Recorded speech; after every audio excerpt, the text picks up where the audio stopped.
What up and welcome to the Beneath the Dirt podcast. I'm your host, Rombone. Thank you for tuning in.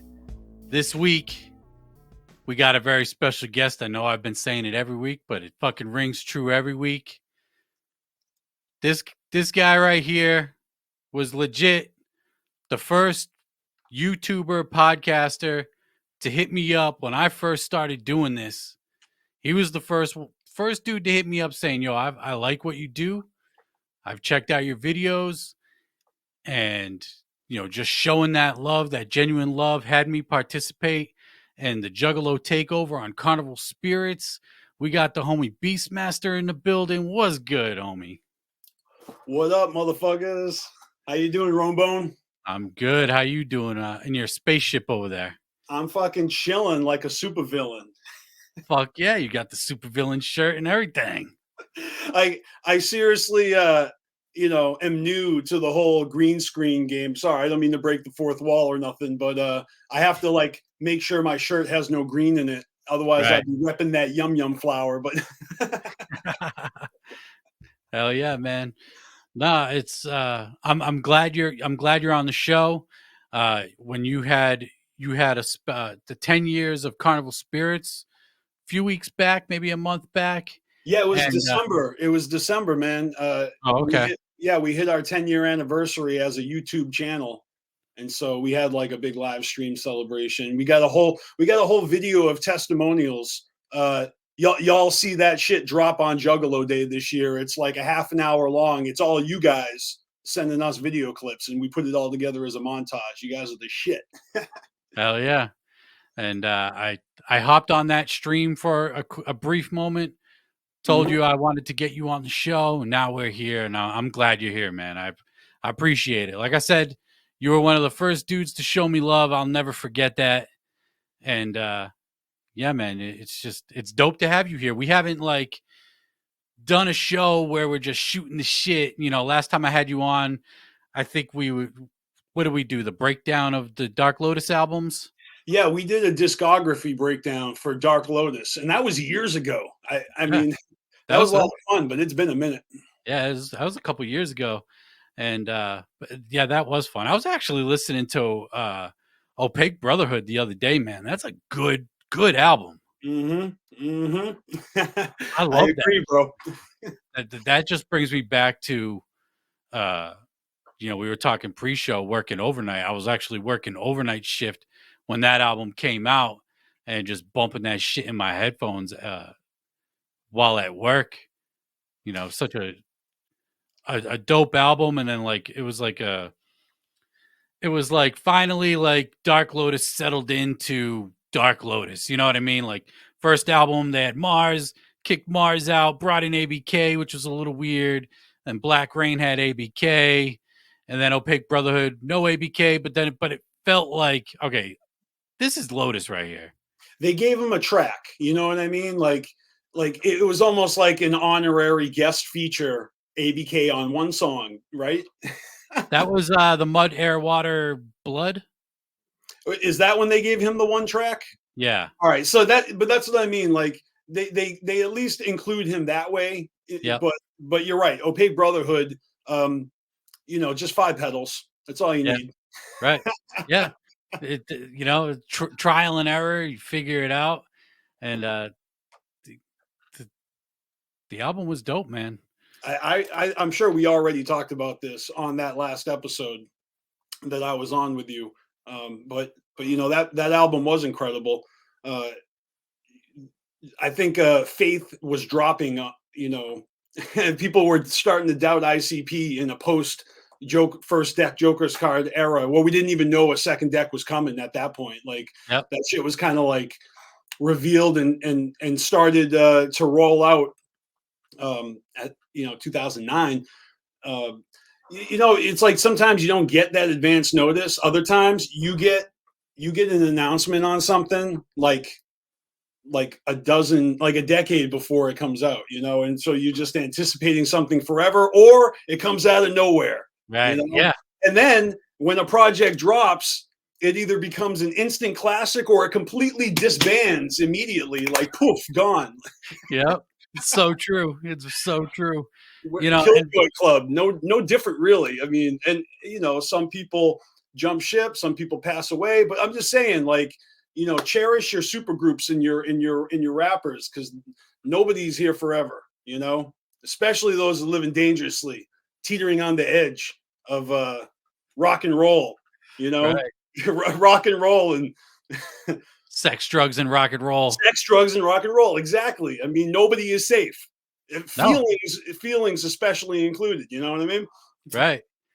Yeah. And when Opaque came out, like you just said, it was like a weird time, not just for ICP, but Psychopathic in general.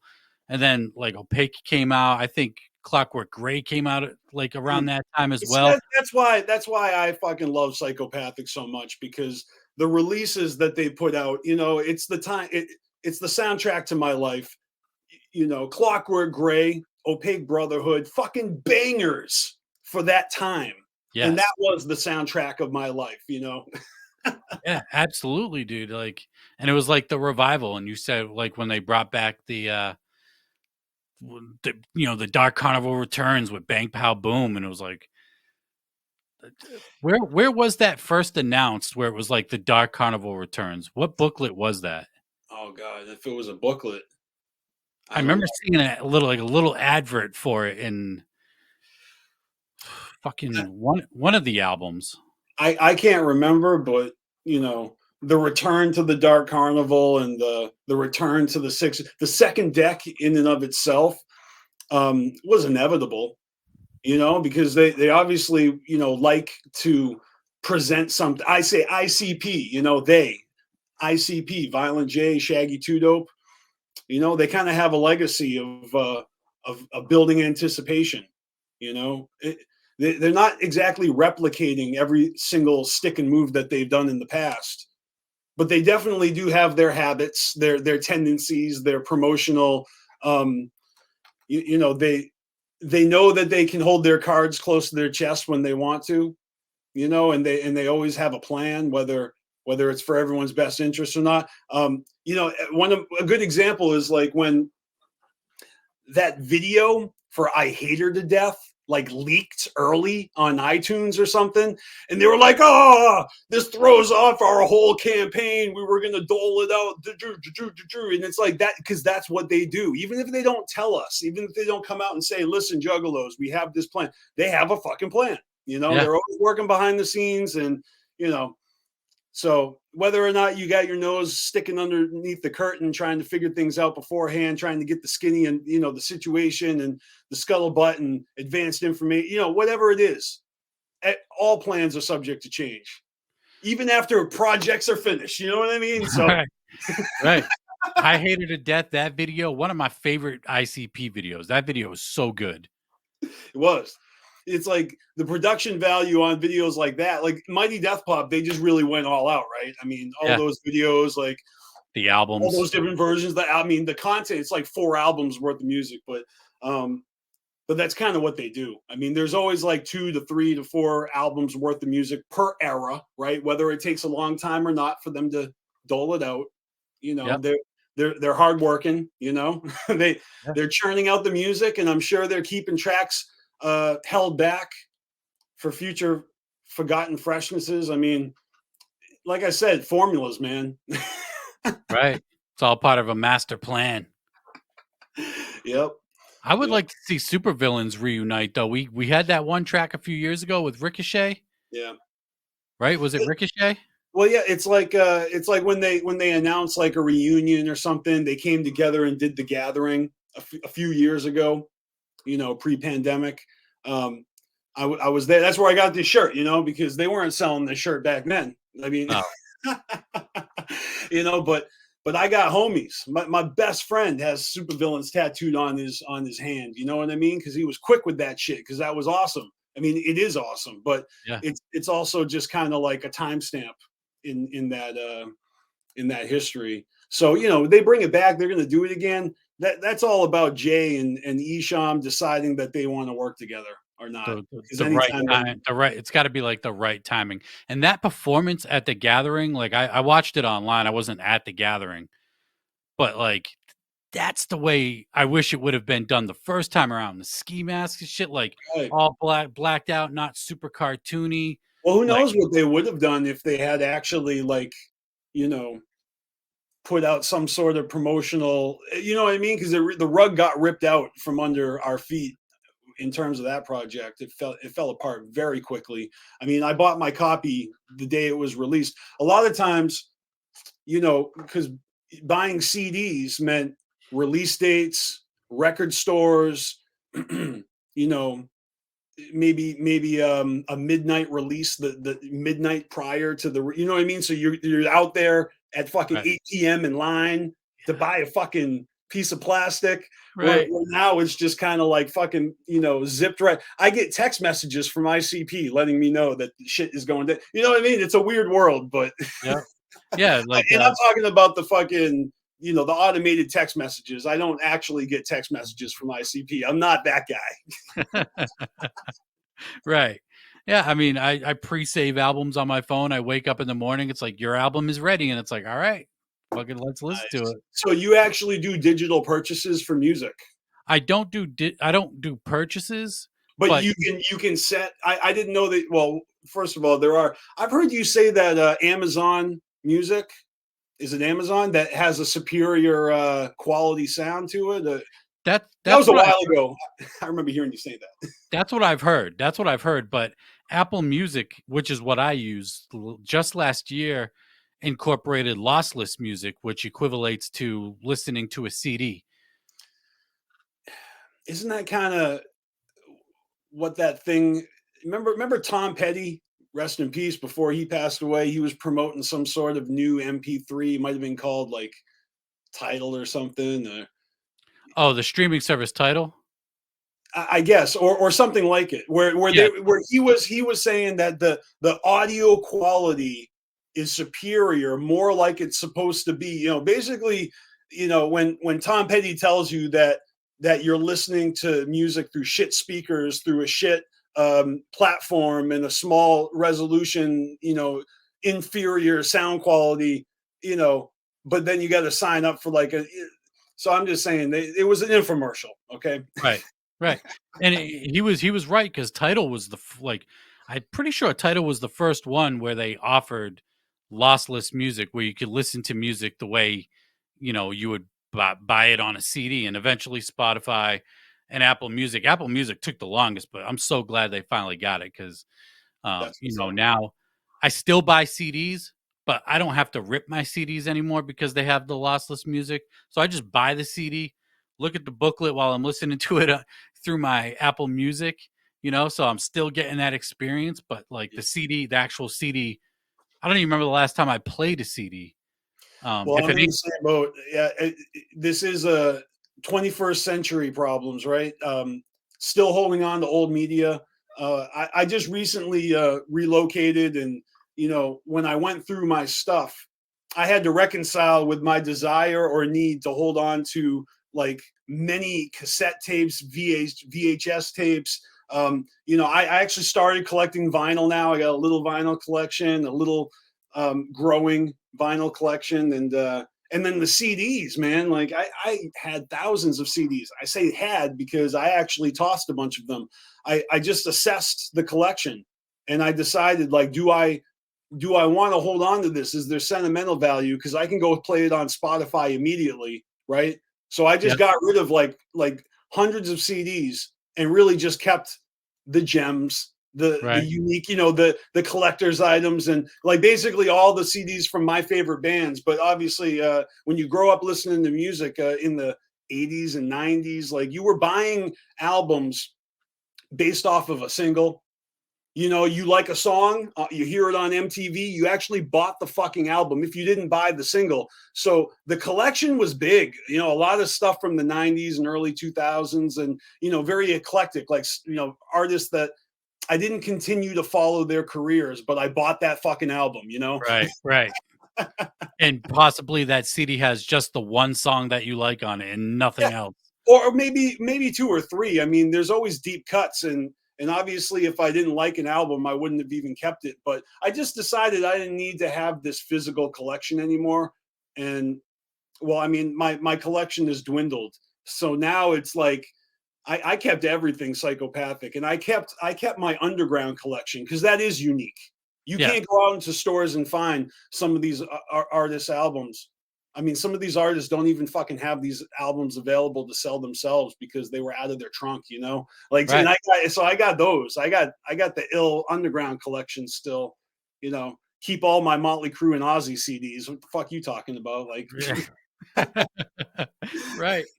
Yeah, man. I mean, I don't know if I'll ever get to the point where I'll dwindle my collection down. I mean, honestly, I mean, you can kind of see my collection right there. That's most. You can see most of it. A little bit it's cut out of the screen, but yeah, I'm no, running that's out. what I'm I'm running talking out of about. room. I need to get another one of these big shelves soon.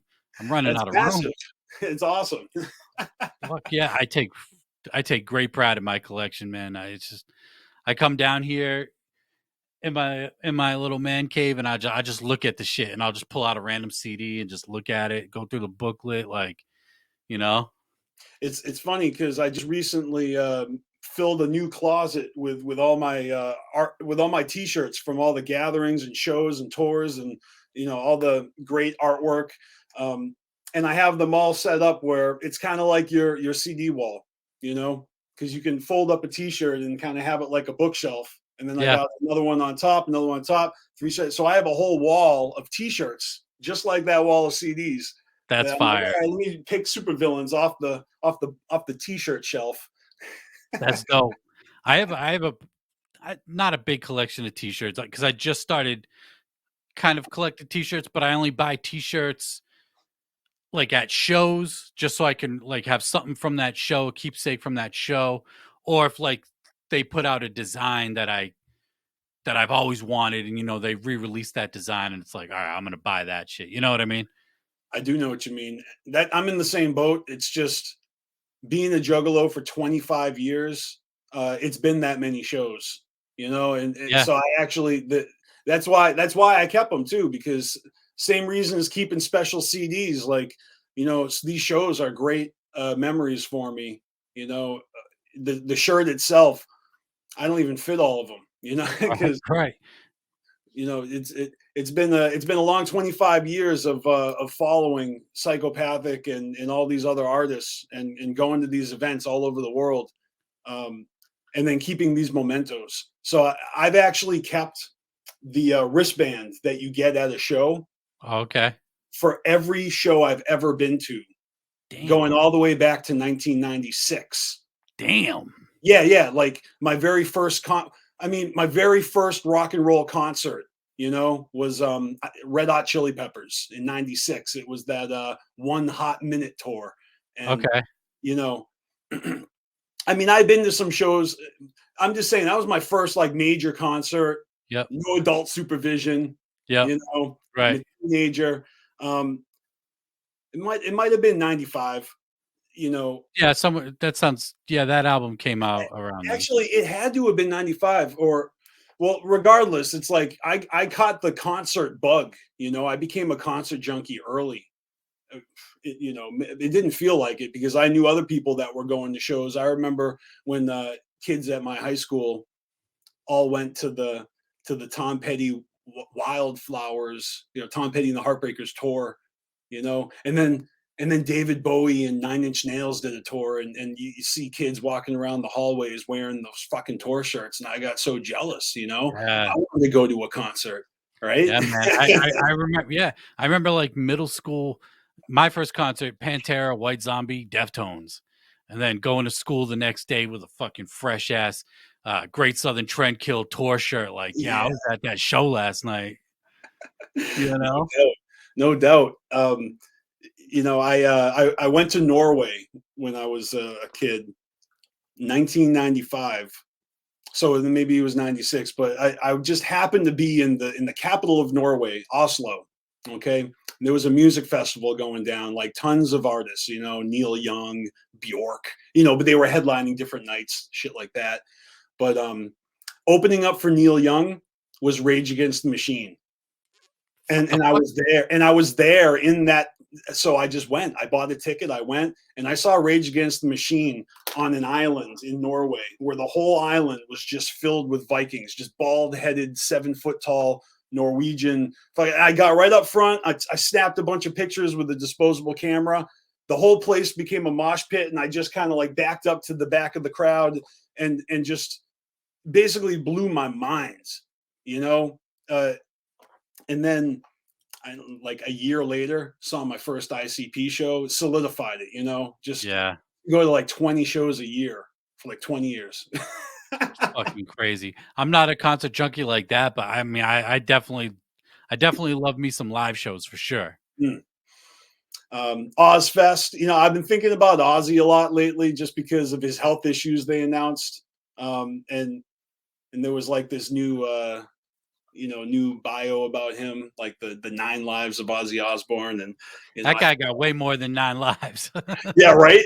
I mean, he's not gone through I don't know. But it's like his new album, right? Ordinary Man.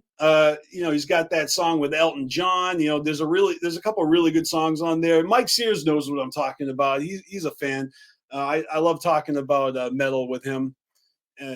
But yeah, so I just think about this, you know, the mortality of my favorite artists, like these living legends that I'm really invested in emotionally. Like it's going to be it's always sad when your favorite artist, you know, passes away, but it's going to be on some other level for some people where where some of these artists, they are our lifeblood, you know. They're like I said, providing us with our soundtracks and our for me, like it's kind of therapeutic. And you know, so Yeah. I'm invested. I really do. I set the calendar for release dates. I can't wait for that next seed of Yum Yum, you know. Yes. Coming out.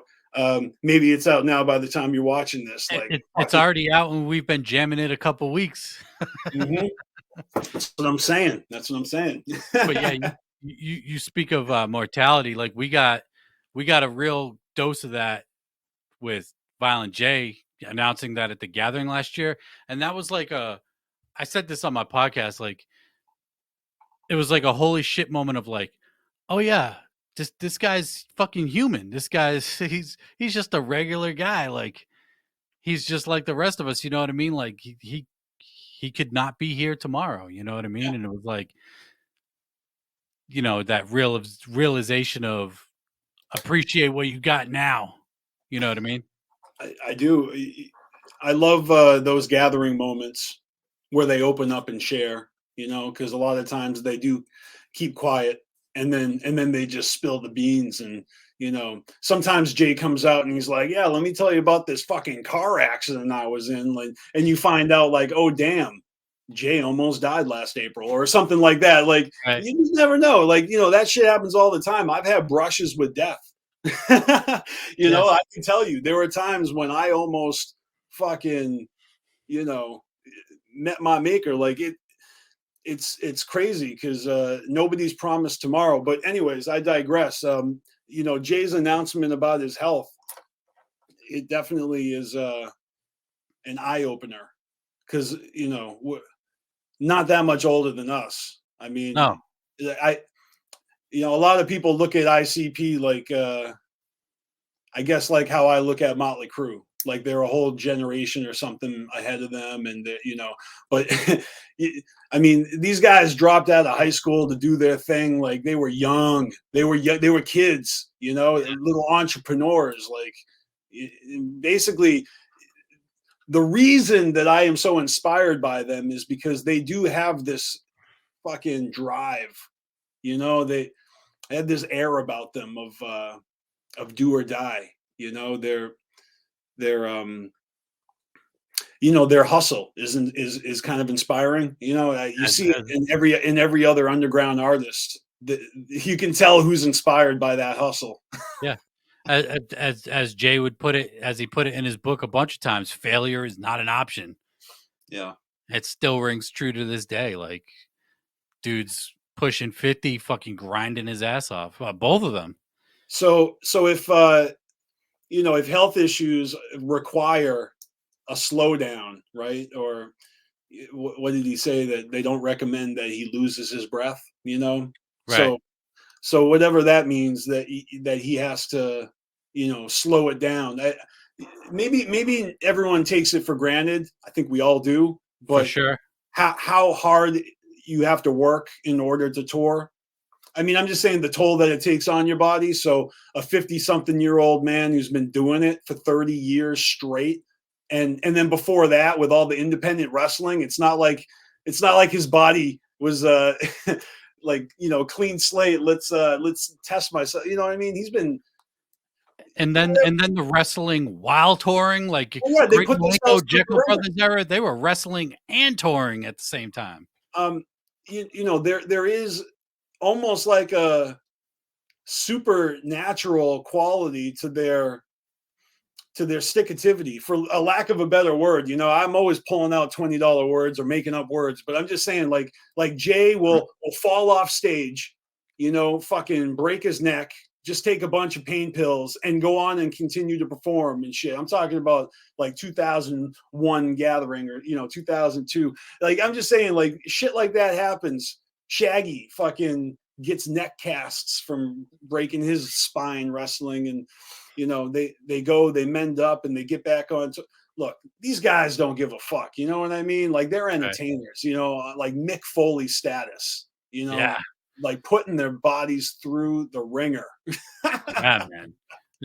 I mean, the shows are just fucking crazy, especially back in the day. Like, back in the day, they just didn't give a fuck, And you said taking it, us, as fans, taking it for granted, totally. And this whole this lockdown and everything that we've went through the last couple years, really, I'm like, man, I should have went to this show, should have went to that show. When am I going to see some of my favorite artists, bands again? It's like, I've only been to 2 concerts in the last 2 years. And it's like, when people come around now, it's like more like, all right, I'm going to go see them just to go fucking see them. I don't care if I've seen them 50 times or twice. I gotta go see them again. You know what I mean? You talking about ICP specifically? I'm talking about anybody, but Yeah. I didn't go to Fury Fest, and I want to say that might have been the last tour that they did. I don't know if they did any Hallowicked tours before everything got shut down in this area. I feel like there's 2 types of people. There's like a type of person that's like, I'll go check out that fill in the blank, Yeah. like, been there, done that. And then there's another type of person that's like, yeah, I'll show up again. Oh, that was a good time. I'll do that again. You know what I mean? Like, yeah, I've seen ICP, or, I've seen this act, but then there's another type of fan. I feel like a lot of juggalos are this type of fan, where it's like they show up. It's like, oh, so-and-so's in town. Dope. Because I like this EP and that mixtape and this album, and they're going to do these songs, and I'm going to get my T-shirt signed, and it's going to be, you know what I mean? It's like an experience. Yeah. But then there's the other type of person that's like, they're showing up because they want to, check a box. Yeah. I don't think I missed an ICP show from Bang Pow Boom until Fury Fest, and I didn't go to that one. And that happened to be just the last one that they did in this area that I can recall. Yeah. Before everything got shut down. I know. I had to go to the Hootenanny to get my fix last year. Yeah. I flew to Virginia, wherever the fuck that was, middle of nowhere, West Virginia. Yep. So, and I did Gather last year. So I did, I got my fix. I don't know, maybe all of these traditions, all of these events, they're not going to last forever. Like, I remember I went to 5 Ozfests in a row. Damn. 98, 99, 2000, 2001, 2002. You know how many fucking dope bands I saw in the course of 5 years? Everyone from Marilyn Manson to Rob Zombie to fucking Black Sabbath. I saw everybody, it was dope. It was dope. I stopped going, but you know what? They stopped doing it. Yeah, that's true. Like the longest running fill in the blank is still going to have its final year. And Right. so, I am taking advantage. Since, I've been an active show going juggalo for 25 years. And, so I kind of make these efforts. I mean, like I said, Contra Junkie, since the 90s. What So, was your first ICP show? um, well, it was September 3rd, 1997. It was at the Paradise, but they shut that down and opened up a new Paradise later. So it's not at the same Paradise that exists today. Okay. The openers were Misery and House of Crazies, and so, and this is my story. If you guys don't know me, I've told this story a million times on Carnival Spirits, but or I even talk about it in my tribute song, Dear Joe and Joey. Like, I discovered them in 96, Easter Sunday. My best friend played some riddle box for me. And the next year I'm a senior in high school. I take the SATs. I want to reward myself. I go to the store, I buy Iron Maiden's Best of the Beast, double disc greatest hits, because I'm just starting to get into them. And I bought the riddle box. And lo and behold, when the Great Malenko dropped, that whole fiasco of Disney yanking the album off the shelf literally 7 hours into the workday and putting the call out to all the stores to pull the album off the shelf because of the whole Disney fiasco. Yeah.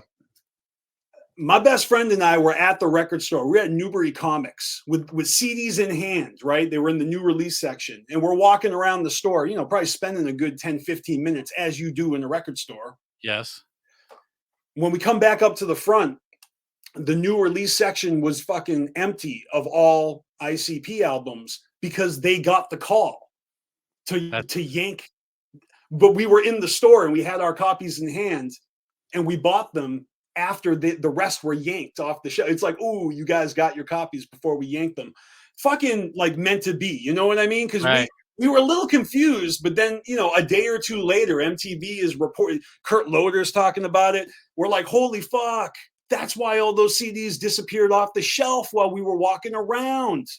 Because the manager got a call from a distributor saying, you got to pull these. But we still bought our copy. And, a couple months later, they re-release it with a few extra tracks, Hollywood Records. I'm just saying, like, that was ironic because I had yet not seen an ICP show yet. I had only purchased one other Joker's card. My best friend had all the other albums, EPs and everything. He was down, But yeah, so I go to college, right? I'm a freshman in college, 1997 in the fall. It's like my first night living in a dorm room, independence, Yeah. Yeah. And yeah, ICP comes to town. We go. So when I come back dripping with Fago, I come back to my dorm room, to random peers of mine, like, what the fuck? Where did you just come from? What just happened to you? And I'm like, I just had the time of my life. What the, I literally, because New England is so congested, you got New Hampshire, you got Rhode Island, Worcester versus Boston, Connecticut. Like, I'm just saying, like, from September 1st, 1997, my first ICP show, I managed to see them 2 more times in 97. I just went to a couple other tour stops. I went to the Lupo's Heartbreak Hotel in Providence, Rhode Island, and caught the show there. Yep. So then the next year they did a tour. I went 3 times. So I saw ICP a minimum of 3 times every year, going all the way back to 97. And, of course, you got gatherings, you got other tours, but I've kept it that consistent. I've seen them fucking hundreds of times. It's insane, how much time I've spent in that, I don't know, in that subculture. I've really seen the evolution of it blossom in front of my eyes, and and just the rotating door of people that come and go. Like, one minute they're down, the next minute they're fucking so unimpressed, and the next minute they're at the show again, checking it out, checking off a box. Like, it's really fucking dope that you got to see House of Crazies, and you did you even have any idea who they were at that time? No, no. The honest truth is we were there for ICP, so we're Right. just like, they came out with their masks, with their Halloween pumpkin masks, and Yep. and I was so drawn to them that when I left that show, the only thing I purchased was the Season of the Pumpkin CD. Okay. I purchased that CD on the way out, and when they came back around in 98, like the first show they did on the tour, Misery was still opening, but they had some fucking rock band. House of Crazies was gone. I was pissed. I mean, I was bummed. I was like, oh shit, they were awesome.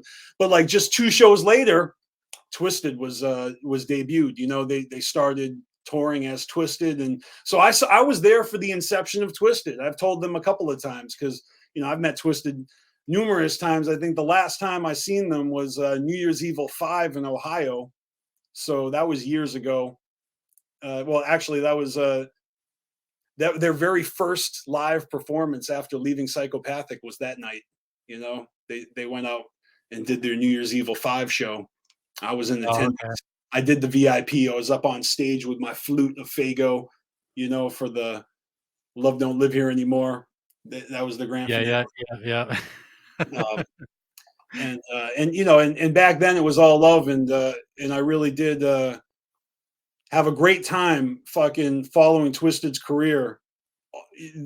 Like from the get-go, they made the Juggalo scene so much fresher. Everything about, Most Tasteless and Freak Show and Dark Lotus and the Riders and, all of it just fucking priceless.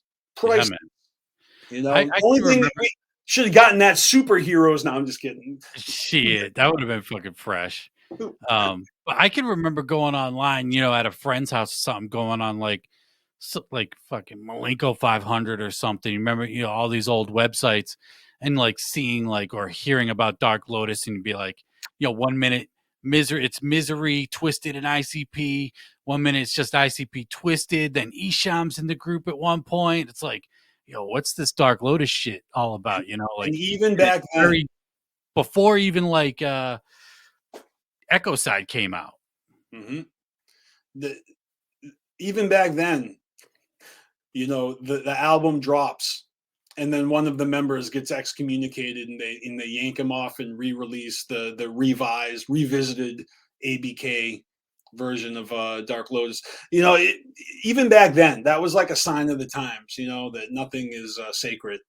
No, no, that dude Mars literally performed at the Gathering, and they were like, "Get the fuck out of here." Right? It's like he fucking pissed in his Cheerios or something. Like, I know, it was crazy, and that dude killed it on that album. Like, I remember when that album came out, and I had that. I've said this before, and I had that CD in my hand. It was like I couldn't believe that I had the fucking actual album. I'm like, I can't believe this album is finally here. Like, this is it. This is Dark Lotus. I'm holding in my hands. and it really delivered, though. That's the thing. I think there was a time period. I've seen other people talk about. I mean, this is almost like a popular opinion, but there was a time span where Psychopathic could do no wrong. There was an upward trajectory, and every album was just another fucking step Yep. up to superiority. It was so dope, and I'm telling you, that was the time period. Yeah. I don't know when it started, because maybe there was just this gradual. Obviously, there was an increase of popularity steadily, consistently, at least all the way up until Jekyll Brothers era. Okay. And there had to have been a peak out somewhere. Like things get so good that eventually they start to, like something goes wrong. All sorts of things can go wrong. Like Misery and his camp have a I mean, I remember some of my friends witnessed that shit. This is like Juggalo lore, this is like Right. Yes. things of, you've heard about it a million times, but were you at the Twisted seminar the next day, where Twisted actually addressed it to a room full of juggalos where there were no video cameras? Like, I remember that conversation, like hearing them speak on it. And that shit didn't even end. It's just not even over. Right. No, it's not. 20 years later. Yeah, you dude. know there's other beefs that have come and gone. Like, I love the fact that ICP and Esham, like, have fought and reconciled, and it really shows the spirit of I don't know, like in a way, like it's dope. It's dope when you see these guys work together. I'd rather see them work together than not. I mean, we've all heard the diss tracks, and I know as hip hop as that is, I prefer collabs. But if they're gonna be at odds, like hell yeah, bring on a diss track. I mean, shit. I'm all about it. Esham put out Tongues, had Violent J on Panic Attack, and then like 10 songs later it was like, hey, you got two faces like Joe Bruce. Like, oh shit, like you have him on the album, now you're dissing him 10 songs later. Like Esham. But come on, you know what? I'm gonna play devil's advocate and say, look, Esham is just that guy where he is going to play on words with you. You know what I mean? Like his bars, he's not like Lyrical Miracle, but he rhymes, man. Okay, so when he rhymes, his rhyme doesn't just rhyme like, hey, those words sound the same, but there's actually something to it where it makes you think. And if Jay has two faces, it's because one of them is painted and the other one isn't. And it's just a fucking fact. It doesn't even need to be interpolated as a diss. And yet he knows that some people will take it that way, and he does it anyway. You know what I mean? Like no fucks given. But you got to understand the intellectual fucking aspect, the nuance to Esham's bars, man. Esham, in my opinion, Esham's the best to do the wicked shit. Top 5 rapper for me.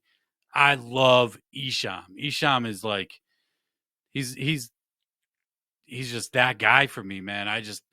Everything he did in the 90s is just untouchable. It's so good.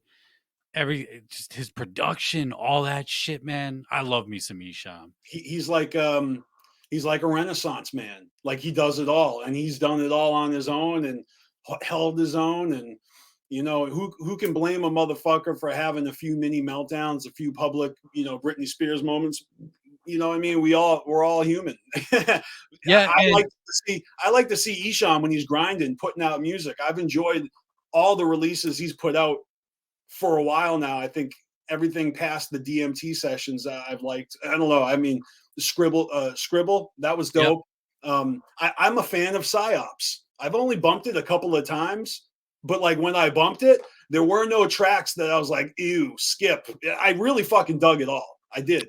He actually dropped a CD for Psyops, and it came with a book that has artwork and the lyrics for the songs and shit in it. The packaging was really dope. Nice. Especially considering after Dichotomy, he's like, I ain't putting out no more CDs. It's just all digital from here on out. Yeah, I don't believe people when they say things. Like people say things, you know what I mean? Like I'm doing this, I'm doing that. Like, okay, like, like you make your best plans, and then we'll see. Please, somebody says they're not going to do something, like just fucking wait. They're about to do it, And that always seems to be the case. It's just a matter of time before he does it. I mean, shit. Esham dropped I Ain't Your Homie at the Gathering. Remember that? Yeah, I do. I remember. That was a ballsy move right there. Exactly. I mean, he put out that whole documentary, that like 6-part death of a record label. There was a whole bunch of scandalous shit in there. I mean, he basically was having himself, I don't know, it was almost like he was trying to purge himself of all the past and everything. But I found that fascinating because I didn't really know too much about his come up and his brother. And, and you hear stories about Esham. I wouldn't be able to tell you which gathering, but I know it was Cave and Rock. I think it was one of the last Cave and Rock gatherings I attended, sometime in the 20 teens. Mikey Clark was doing a seminar. Mikey Clark seminar. Okay. He was up at the tent, like the tent area where there was the bales of hay. Okay. It's like where the comedians fucking do their shit. That's where Mikey Clark was doing the seminar. I wouldn't be able to regurgitate everything he said, nor would I want to, but it was a public thing. People were there. I'm not the only one who witnessed it. He shared a lot of fucking cool stories about back in the day producing for Kid Rock and Esham. Like he shared the story with us of the first time he ever worked with Esham. I think I had been up all night. Like I didn't get sleep. I was like a zombie, and I just stumbled across it. I'm like, oh, cool. Right time, right place. I sat down and I just fucking soaked it in and listened. And like I learned a lot. I learned a lot, how Esham was just a kid and his Yeah. entourage, his older brother, and all these dudes, you know what I mean? Like this intimidating fucking crew Yeah. coming in, and Mikey Clark is like, all right, let's record them. And so they record them in one take.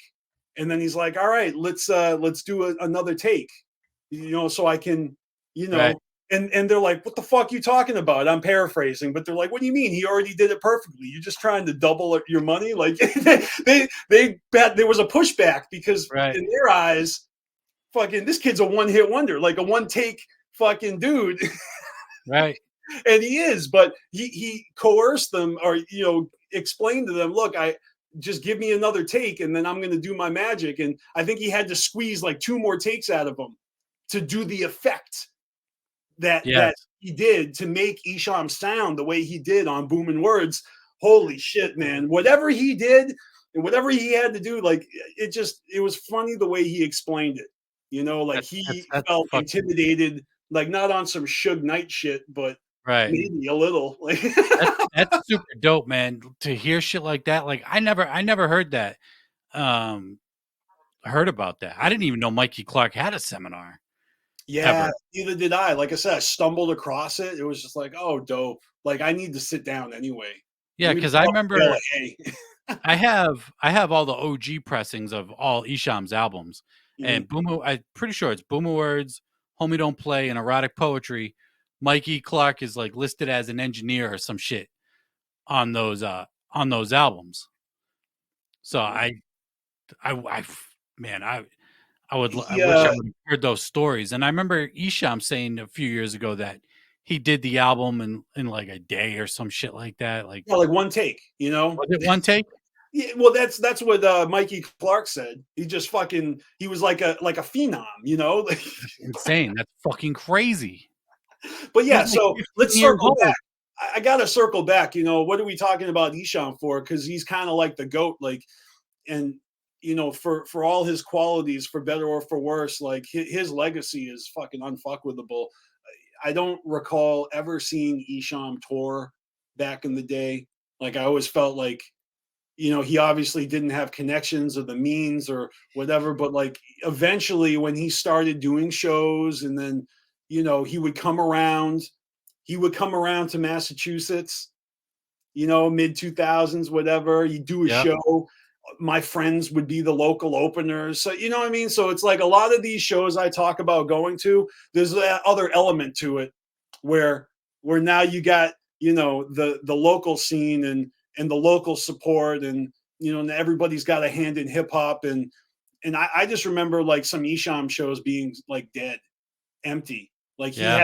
he had not tapped into whatever you need to tap into to get a good turnout on the tour. Like but he kept doing it and it got better. It got better. And some of those shows, like I kept going to the Esham shows, even when they were small, as a hip hop fan, kind of fucking better than the fucking sold out pack shows.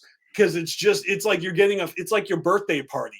It's Right. like Esham's like literally like you're on your sofa. You might as well be. Like you could Yeah. fit everyone in this venue in my living room.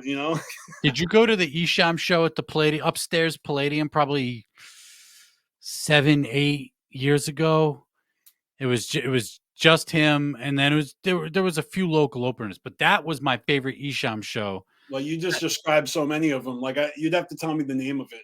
I would probably remember the name of the tour, but not It was a that. one-off show. It was just a random one-off show that he did in Worcester, and then went back to Detroit. Like it Yeah, wasn't.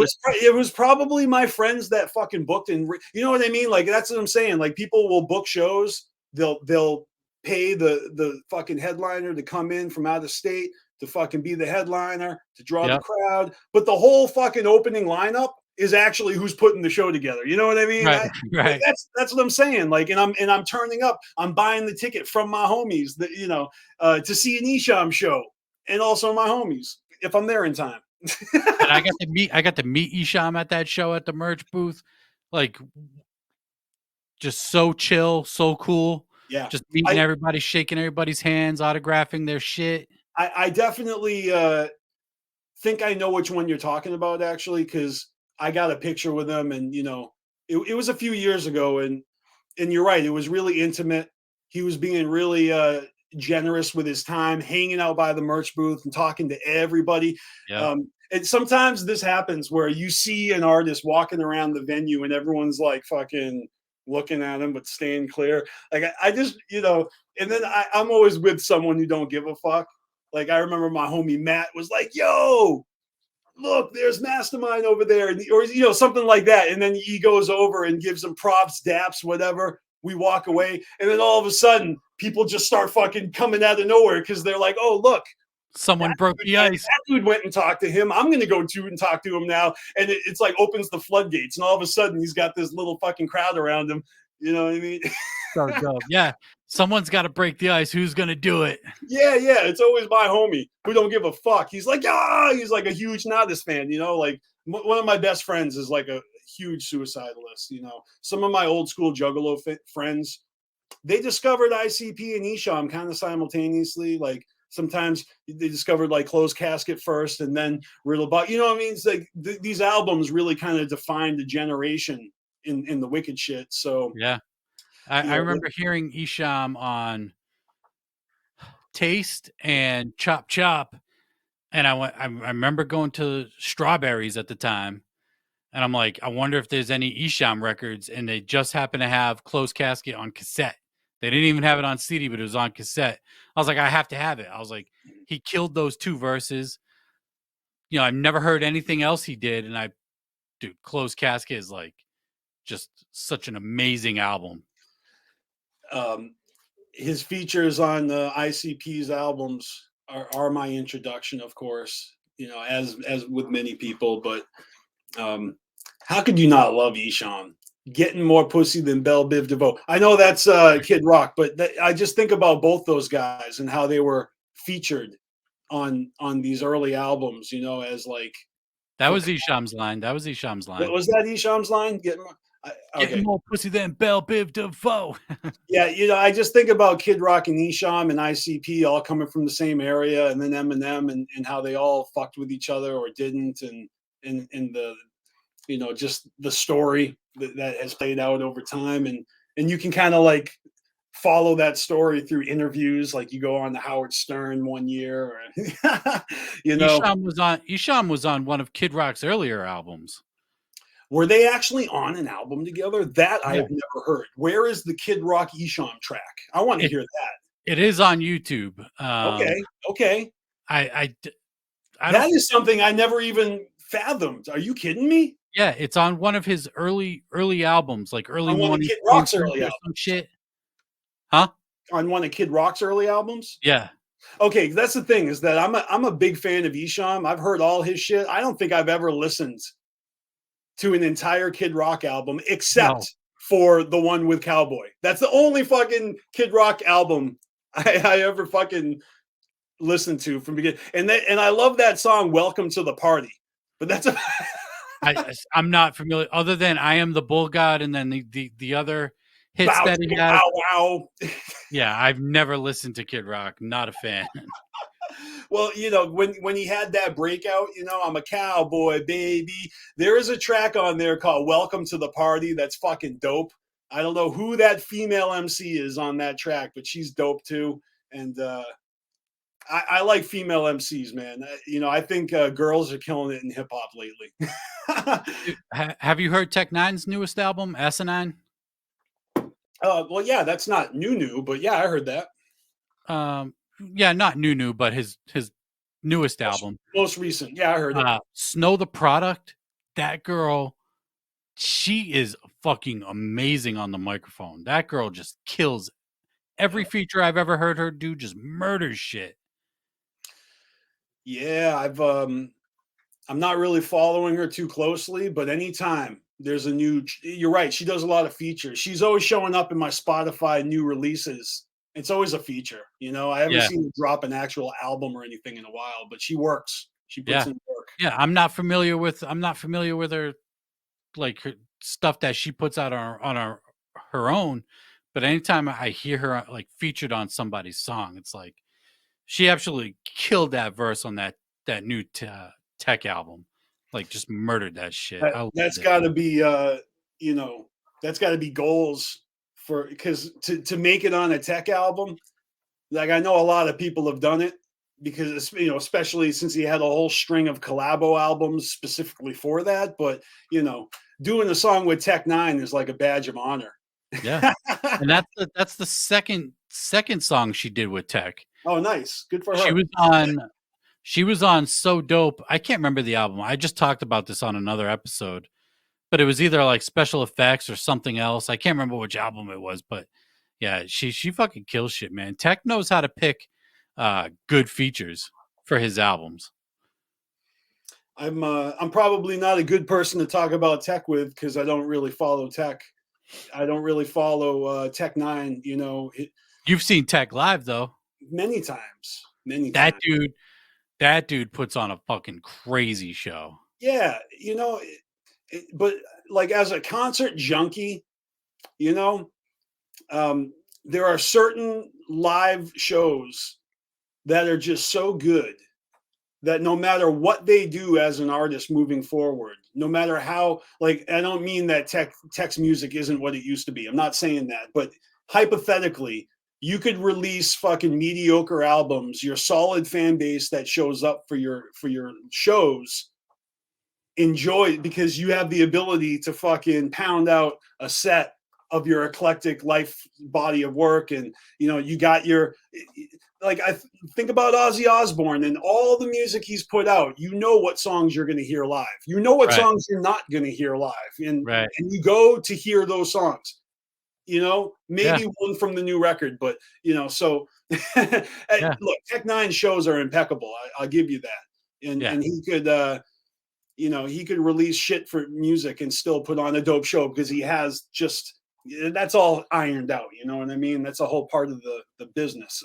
Do you ever get disappointed when you go to a show and it's like kind of the same songs over, like that you've seen so many times? Like I always see people complain online, like, oh, I wish.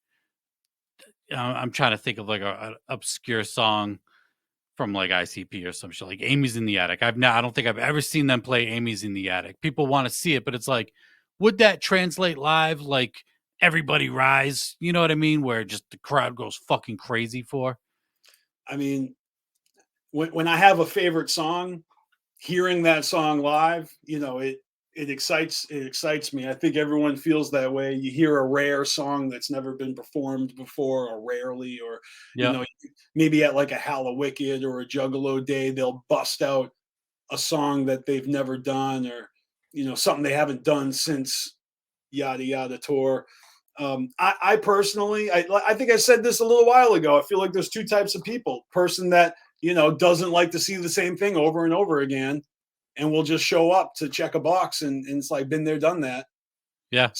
So they will complain if they go again and it's the same thing. They want to see something different. But I probably don't mind it. No. Like, if I actually enjoyed the show, I would enjoy it the second time. And knowing what the set list is just prepares you better for the fucking, it's like you make a mixtape and you play that mixtape in the car. And then what do? Throw the fucking mixtape away because it's useless because you heard it already? Right. I agree. I love seeing just the classic songs being performed live. I mean, that's why we're there. I remember Twisted on the Mirror Mirror tour. I went to like 3 shows on that tour, like back to back. It was the only time I ever did multiple shows for anybody. And same show, just 3 nights in a row, the same show, and every night, like it was just as dope as the night before. I know. You The only talking other about time I did was, 2002? You mean the yeah, original 02. Mirror Mirror tour, 2002? Yep. See, that was exciting though, because they were doing new songs from the album the album wasn't out yet. Like, they were doing that tour before the fucking EP dropped, and so there were songs they were doing live that were new songs. Right. The Reflection in the beginning. I remember, because I bootlegged that show. I've got audio of the Mirror Mirror show up on YouTube, audio from that tour from Worcester, I believe. Oh, okay. Yeah, Yep. I went to the Cambridge show, I went to the Worcester show, and I want to say Connecticut. I used to sneak a tape recorder into concerts, Did and you? And yeah, then just to take the record the audio? yeah. I had this Sony tape recorder that was like older than me. It's from the 70s, but it took 4 AA batteries. You put the cassette in there. I think it was kind of bulky. It was like bigger than a Walkman, but it was still mobile. And I mean, look, maybe post 9/11 it got a little tricky sneaking that thing in the venues, but yeah, in the 90s and in the early 2000s, what I would do is I would just put this, it was a bulky thing, so I would take it, put it in a Ziploc bag, get some duct tape, and I would just like, hang it inside of my jeans in front of my junk. It looked like I was just like, a huge package dude. And so I would kind of walk weirdly, but I would sneak it into the venues that way because they wouldn't pat my balls down, when they're patting me down. And I sneak this tape recorder in. I mean, everyone else is sneaking in booze and joints. I'm Right. sneaking in a cassette tape recorder. So I got bootlegs of tons of shows, um, archived, not even online. Uh, That's crazy. What's the audio quality on that? well, a lot of the audio quality is shit.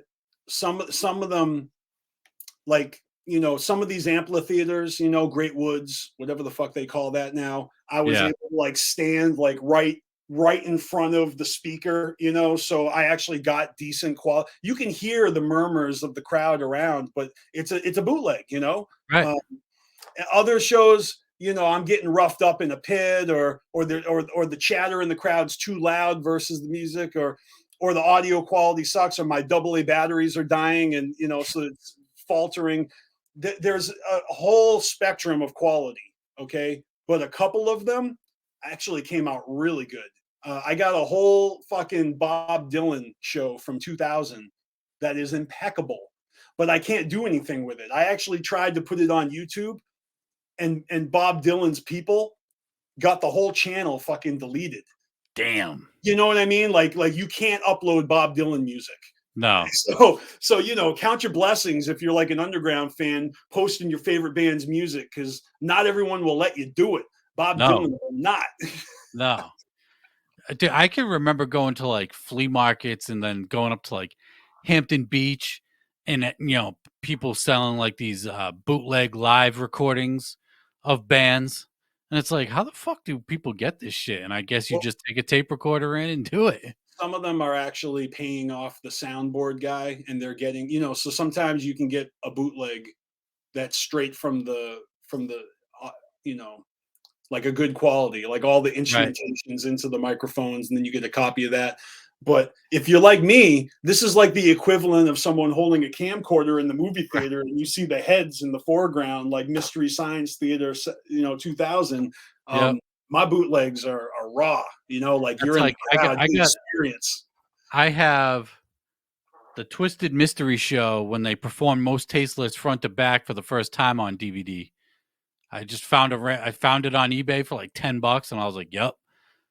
And just someone brought in a camcorder to that show, or on their phone, whatever, and then fucking sold it on eBay. That's funny. See, I bootleg that show too, except mine's just free on YouTube. I never thought to sell it. Yeah, I was like, "Oh shit!" Like I was at that show. Nice little memory to have from that show, because it was the first time they performed Most Tasteless front to back live.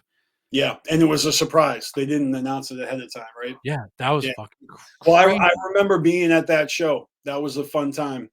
Yeah, Uh, yeah, so many shows they blur together, but I think in the past decade or so, I've enjoyed bootlegging with the camera.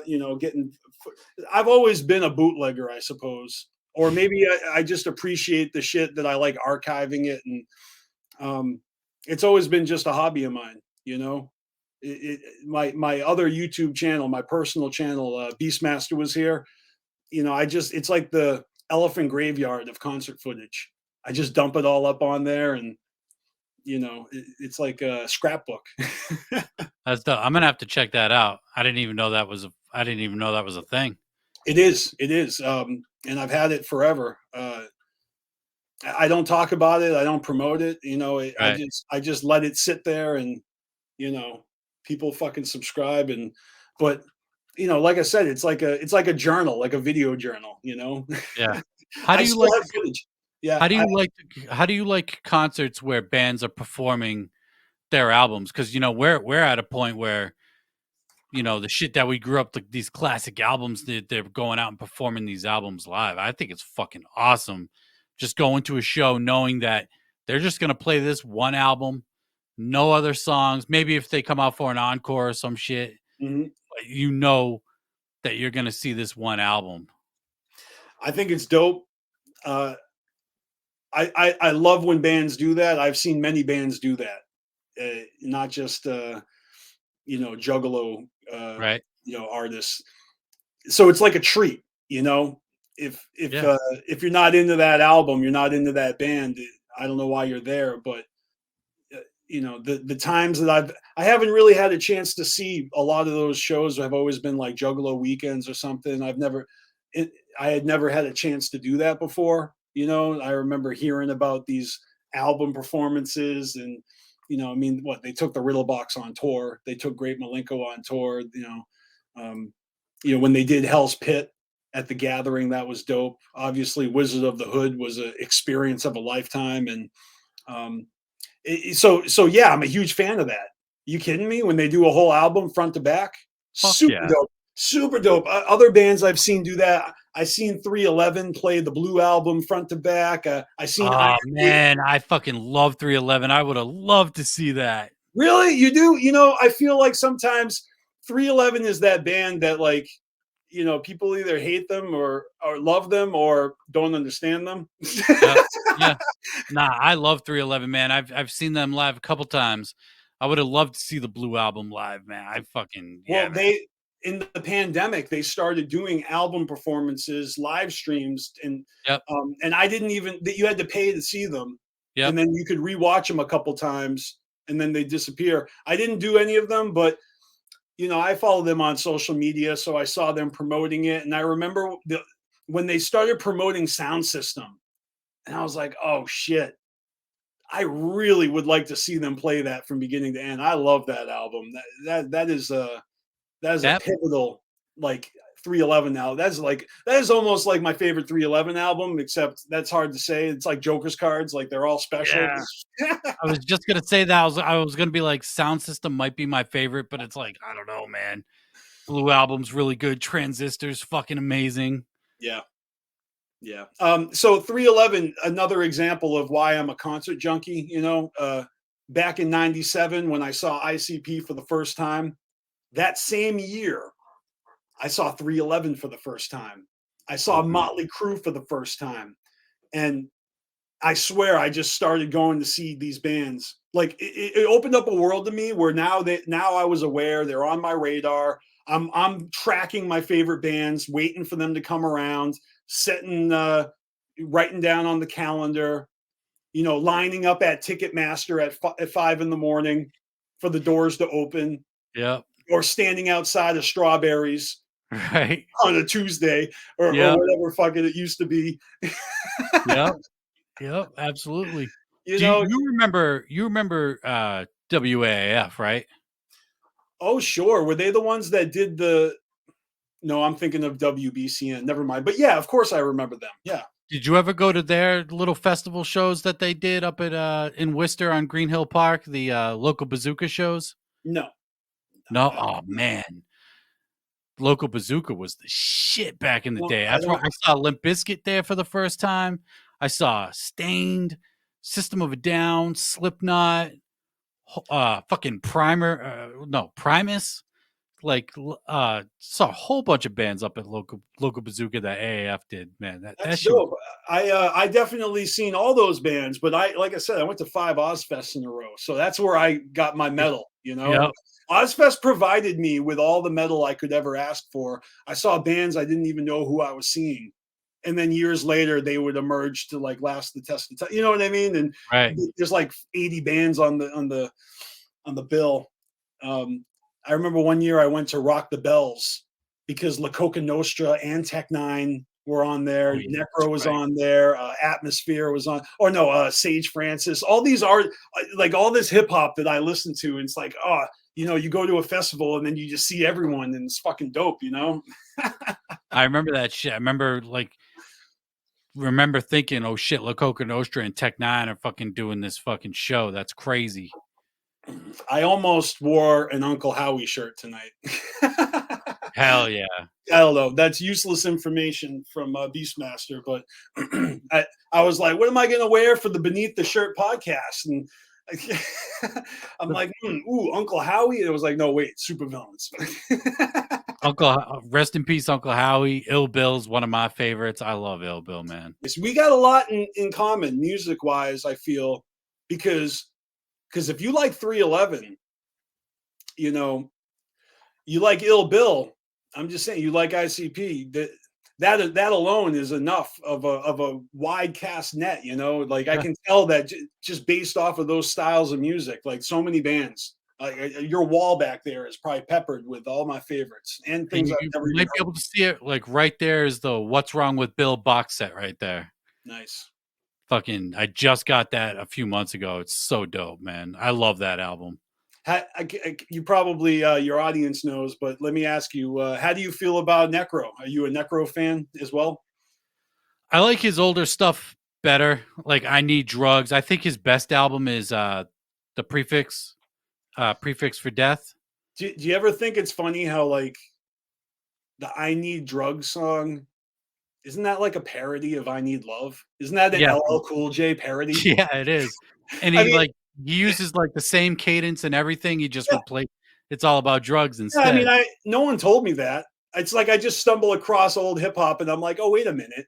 This is where Necro got his fucking idea from.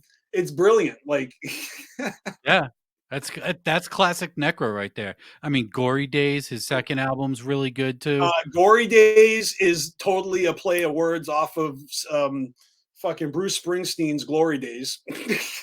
Oh, okay.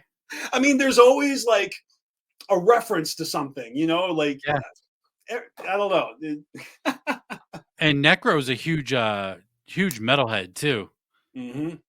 He's got like, especially on that Prefix album, he got all sorts of people on that album. I can't remember off the top of my head. It does seem that I'm drawn towards metal and hip hop, and like being a Rage Against the Machine fan. Like, essentially, that is like my biggest inspiration as an artist myself. Like Rage, ICP, and artists like the Beastie Boys and 311, like just artists that put out good vibes, that don't necessarily only rap.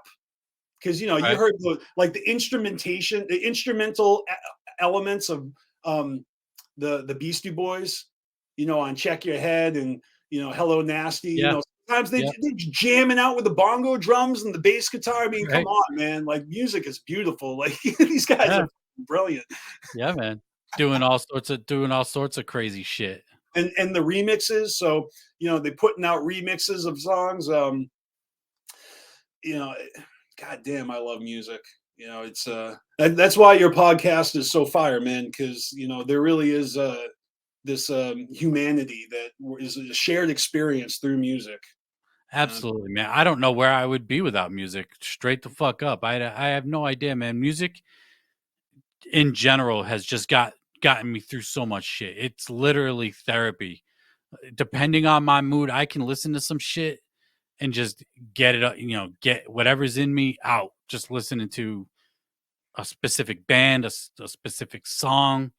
You know what I mean? It's just, man, it's helped me so much, and I just love music. And if I can give back a little bit, which is what my goal is with doing the podcast and everything that I do, if I can give back just a little bit, that it's just to show my appreciation, then I'm good.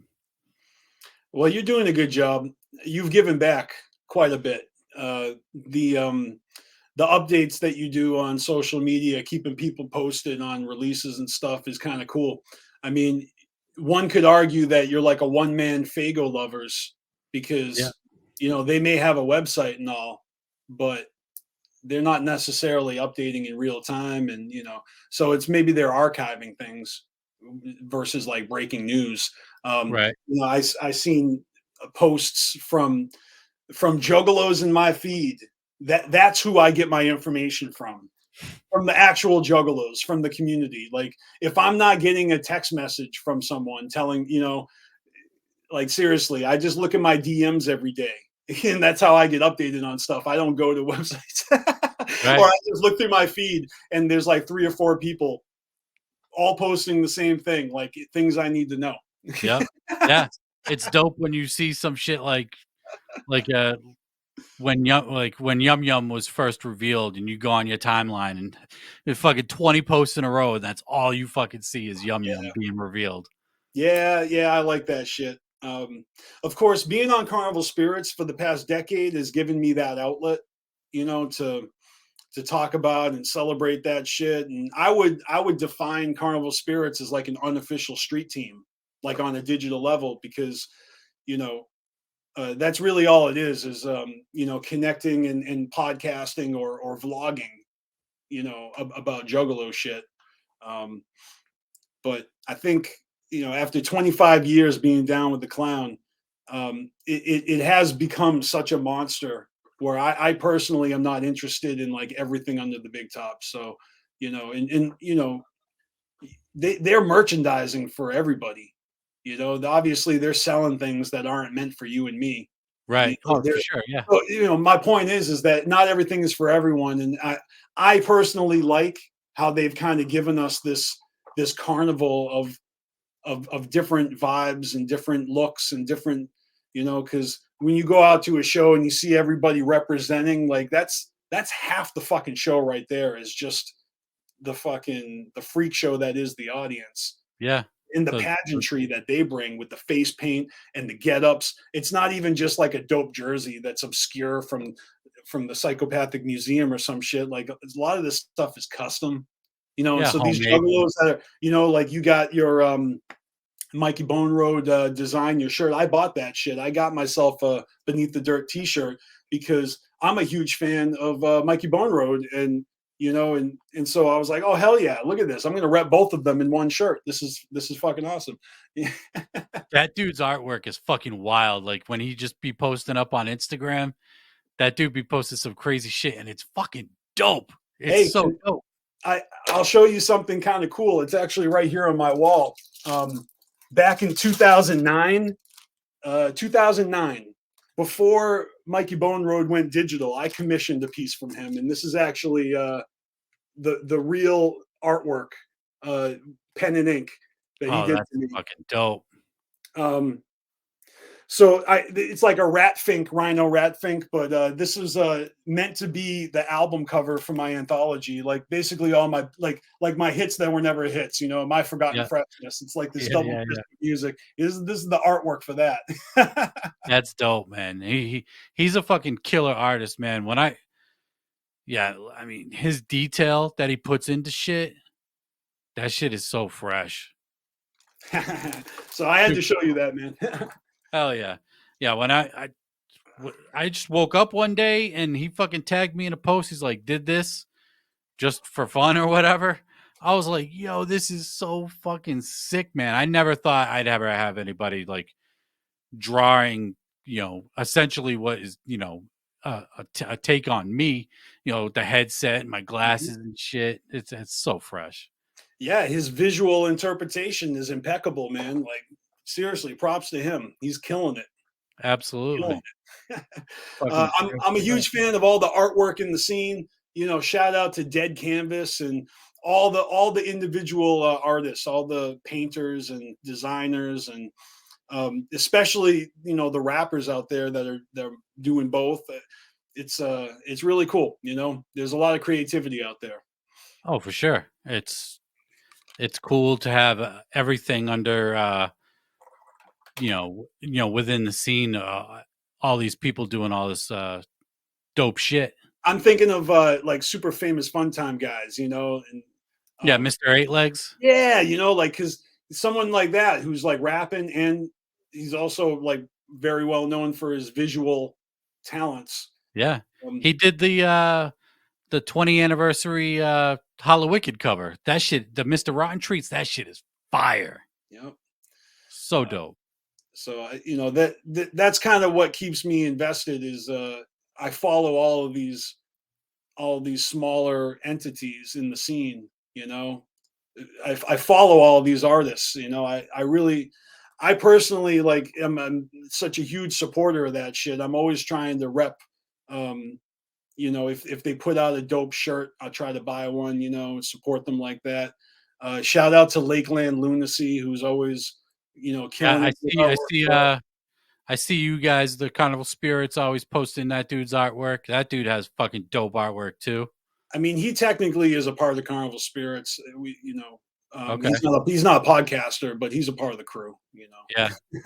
Yeah, his artwork is dope. He did the Project Born Halloween on Morningside Drive. Yeah, he did. Yep, that shit came out fucking dope too. Yeah. I'm gonna wrap this up, but last year you were on a really good run with your podcast. I know you're in your spaceship now. What's up with your podcast? How often are you going to be putting that out? Well, I don't want to make any promises because, like I said, people say something and then they go and do the opposite. Or if I promise you I'm going to do something, just watch. I won't do it. Right. So, right. But I can tell you this: Carnival Spirits is always going to be around, and that's always going to be my outlet for connecting with juggalos. But I have taken a back seat a little bit. So, in other words, I was going hard in 2021. I went live every weekend all year, and that was primarily to drum up awareness and keep the channel active leading up to our 10-year anniversary. So it was a very successful project where it was almost like I was just doing a countdown, you know. Yeah. Because we have been doing this shit for 10 years. I mean, I've been going live on Saturdays for like half the time. And I love that shit. So I just wanted to make sure that we didn't hit our 10-year anniversary while we were in a lull, you know. Now that we hit that 10-year anniversary, I'm fine with a lull. You know, we're never going anywhere though, you know. Right. But I'm also not like trying to achieve anything. Like I'm not trying to reach a certain milestone with subscribers. You know, we're not charging anybody for anything. We do it for the love. We're always going to be here. And I'm personally working on my own music. BstMstR sophomore album in the works right now. So that's why I'm not podcasting as much because I'm writing, I'm recording. That's why I'm in the Millennium Falcon right now because, you know, I'm staying focused. I'm kind of off the radar, off the grid. Fuck yeah. You know, shout out to everybody over at the Carnival Spirits. Shout out to you, like I said earlier, for being like the first person to reach out, invite me to some shit. You know, to anybody that was even listening to me at that point is, you know, still mind blowing. So I appreciate, you know, the kind words, the opportunities that you've given me, and you're the shit, man. It's super dope, and I'm really glad that you came on and did the show with me. Oh, thank you, Rombo, and I appreciate right back at you, bro, for real. Everybody out there too, you guys are the shit. Hell yeah! I keep supporting, keep watching. You know, there's a lot more to come. I just can feel it, you know. There's absolutely good music on the horizon and lots to talk about and cover, I suppose. Absolutely. Thank you again. Thank you for everybody that's tuned in, that listen right now. Much fucking love. I'm Rombone of the Beneath the Dirt podcast, and until next time, I'm out. Peace. See ya.